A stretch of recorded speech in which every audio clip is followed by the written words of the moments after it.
Ele não quer testemunho de demônio. Ele quer o meu e o teu testemunho. O demônio, lembra que eu falei uma das palavras dele no grego, né? Apólio, que joga contra o adversário. Não quer testemunho do adversário. Diabolos, o divisor, o que cinge, o que divide a igreja, divide a pessoa em si mesma. Quanta gente, às vezes na igreja, né? Esquizofrênico, no sentido técnico do termo. Né? Esquizofrenia é essa divisão interior que cinge a pessoa em duas. Ela está sempre em conflito com ela mesma, não precisa nem de forças de fora. O diabo é um divisor, é um gerador de esquizofrenias existenciais as mais distintas. O que Jesus vai querer testemunho de um trolha desse? Ele quer o testemunho meu e seu, lá no dia a dia, na casa, na sinagoga, seja onde for. O texto continua dizendo que além dessas coisas, ele se levanta de madrugada, vai para um lugar deserto orar. E aí os seus discípulos o procuram, e quando se encontram com ele, provavelmente deve ter sido Pedro, né? Que era mais... Como é que fala o meu irmão? Meu irmão disse que o Pedro era metido. O Pedro se abre mais que mala de mascate, né? Toda chance ele pula para fora. E o Pedro então deve ter sido ele, eu imagino, corro o risco aqui de julgá-lo, né? Mas tudo indica. Senhor, que bom que te achamos. Que bom que o senhor está aí, né? Vamos. Vamos a outros lugares, a povoações vizinhas, a fim de que... E Jesus falou, já sei. Não precisa não me chamar. Nós vamos sim. Nós vamos aos povoados. Nós vamos às povoações vizinhas. Nós vamos, a fim de uma coisa que eu também sei qual é. O que o texto diz? A fim de que eu pregue e anuncie lá esse evangelho. E ele deixa bem claro, porque foi para isso que eu vim.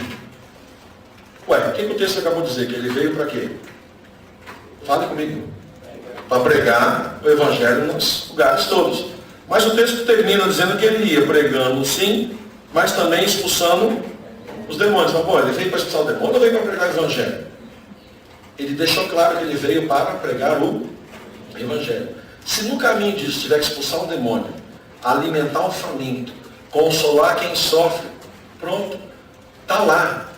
Fazer discípulo é o negócio, anunciar esse evangelho é a coisa. O jeito, a vida vai dizer como é. Nós estamos num tempo de departamentalizações, como mencionávamos aqui, eu mencionava em resposta à observação da irmã no nosso bate-papo ontem. E aí as igrejas também caíram na onda da departamentalização. Nós pegamos isso muito de perto, né, Genilson, a nossa geração. Ah, nossa igreja é especialista em louvor. Eu fui em uma delas, famosa com esse negócio, lá em Brasília. Rapaz, chegou uma hora que o pessoal saiu de dentro da igreja e dava a volta em volta no quarteirão cantando. E eu não estou exagerando. E aqueles cânticos de guerra, de marcha, o Senhor dos Exércitos. A igreja cantava inteira para trás e para frente. Eu olhei para minha mulher e falei, minha amiga, se solta no balanço e vamos. Eu não sei qual é, vamos lá, estou cantando, estou jogando na tela. E vamos rodar em volta da igreja. Estou eu lá, rodando. Tranquilo, um louvor que mexia com todo mundo, realmente. Destravava o cara, chamava a atenção para coisas importantes. De repente veio a hora da pregação. O amigo que me levou lá olhou para mim com a cara assim de, pô, desculpa aí, tá? Eu falei, podia ter continuado cantando. E não era uma crítica besta, e sem, não. O cara teve a capacidade de ler um texto e por uma mudança de vírgula, parece brincadeira, ele afirmou que o texto desafirmava. Ele usou o texto na direção contrária do que o texto diz. O negócio ficou assim, eu olhava para o meu amigo, olhava para o texto, olhava para o meu amigo, olhava para o texto, olhava para o meu amigo, e ele fazia assim, é mesmo, ele errou mesmo, feio, ele está fazendo a construção do texto em cima disso. Igreja especialista em louvor. Tem igreja que ficou especialista em expulsar demônio. A gente sabe, passa na TV. Se não tiver demônio, o cara manda o demônio vir para depois mandar o bicho embora. Vocês estão ouvindo, é verdade. É verdade, no dia eu liguei, o cara estava falando, quero ver se tem coragem, vem Satanás, vem chucaveira, vem bomba de bicho doido, vem, eu não vai. Não, pode vir que em vida a gente manda embora especialista em exorcismo. Agora tem aquelas igrejas que eu não vou falar o nome, que são especialistas em estudo bíblico, né? Nós somos bons de doutrina, não é? As igrejas aí, né? Já foram melhores, viu? Bem mais. Eu lembro que Batista não perdia uma batalha bíblica quando as igrejas se reuniam para fazer aquelas brincadeiras de gincanas e tal, né? Hoje eles andam tomando a chicotada aí, os assembleanos, o pessoal. Então, os batistas tinham essa marca, e as igrejas históricas, né? Então, nós somos o povo da cátedra, do ensino, da reta doutrina. Aqui não tem, né?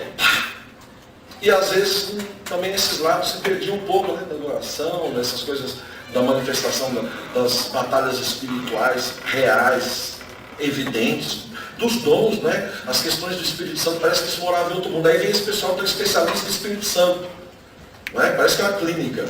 E a igreja vai se departamentalizando. Agora, Jesus, aqui nesse texto, está dizendo que ele é uma policlínica. Ele veio para pregar, mas se ele encontrar um demoniado, tchau demônio. Se ele encontrar um faminto, tchau fome. Se ele encontrar um que tem dor, bem-vinda consolação. Ele é uma policlínica. A igreja não tem o direito de ser uma clínica especializada. Somos uma policlínica de Deus. E aí temos que abrir as portas e na multiforme variedade de dons que Deus nos dá, atender a multiforme necessidade que está lá fora. Nós não somos clínicas especializadas, policlínicas. A minha oração para a PIB de Ribeirão Preto é que ela saiba louvar com muita intensidade, adorar com muita intensidade. Que a palavra, em todo o âmbito de ministração lá, seja ministrada como convém aos santos. Caráter, integridade, densidade, profundidade, respeito ao texto e o que ele diz. E se um dia chegar alguém ali, possesso, oprimido, opresso, seja lá o que for, por forças espirituais demoníacas, que ele na porta já se sinta mal. E que haja uma percepção da comunidade de que aquilo tem que ser tratado e afrontado. Por que não? Foi assim com Jesus. Famintos encontre ali pão. Gente com frio encontre ali blusa. Mulheres, crianças, homens que estão sem rumo, encontre ali em vocês rumo, bússolas, oásis. Policlínica. Tudo isso vai acontecer se essa igreja fizer o que Jesus fazia para conseguir enfrentar tudo isso. Eu não pulei sem querer não, né? De propósito eu deixei aqui, passei rapidamente por isso, que está aí no verso 35.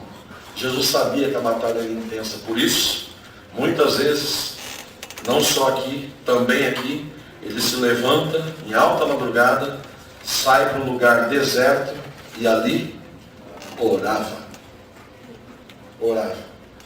Nada dessas coisas acontecem sem oração. Sem oração, o máximo que acontece são esforços de cunho social, filantrópico, e eles têm valor. Não estou dizendo que não tem, mas a igreja é chamada a um passo mais. As coisas sociais e filantrópicas mudam realidades dessa terra, e é bom que aconteça. As coisas da igreja, quando são feitas do jeito adequado, mudam realidades para além dessa terra. E é fundamental que assim seja. Nós temos que mudar realidades para sempre. Karl Marx, proponente maior daquilo que a gente conhece como a ideologia socializadora dos bens, o comunismo, chama como você quiser. Karl Marx, nos seus escritos, fala sobre homens novos. Se ele estivesse vivo hoje, ele estaria chorando de ver o que viraram aqueles seus discípulos, que ele chamava os novos homens que virão. Como eles se corromperam. Como eles viraram os tiranos a quem eles, no início, questionavam, afrontavam. Como eles hoje bebem na fonte dessas benesses que eles questionavam.